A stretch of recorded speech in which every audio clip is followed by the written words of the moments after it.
You've just hit the nail on the head with the constant experience everyone has. I think, again, going back to what I was saying, that when we're trying to make a change, the thing that blocks us from making the change is usually stress. If I'm trying to be a kind, loving, compassionate person, but I'm stressed out, I'm likelier to be snappy and rude and condescending.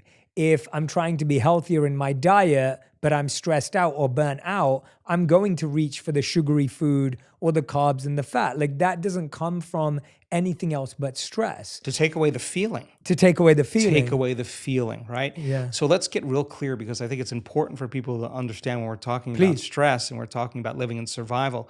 It's so important to name those emotions, because anger and frustration and control and hatred and envy and jealousy and insecurity and unworthiness and guilt and shame and suffering and depression, those are all derived. Those are emotions that are derived from the hormones of stress. And psychology calls those normal states of consciousness. Those are altered states of consciousness.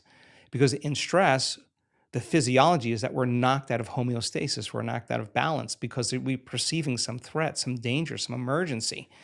And so the stronger the emotion you feel to whatever stressor there is in your life, the more you pay attention to it. And so in time, then, you have to keep your attention on all the important elements in your life. So you sit down to do a meditation. And when you're living in stress and you're living in survival, there's only three things that are important in that moment. Your attention is on your body, because you got to preserve it. Your attention is on something in your environment. And what's in your environment? People, objects, things, places. And you're very preoccupied with time. And when you're in stress and you're in survival, the brain goes onto a default mode, and it's naturally trying to predict the next moment based on what it's learned in the past.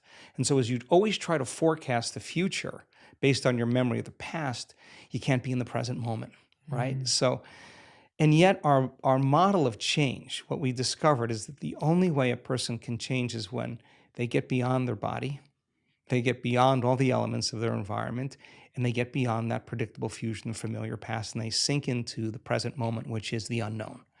So if you can't do that because of the hormones of stress, most people will sit down and they'll say, okay, I'm going to close my eyes. I'm going to start this process where I'm going to rehearse how I'm going to be today. And they start thinking about their cell phone.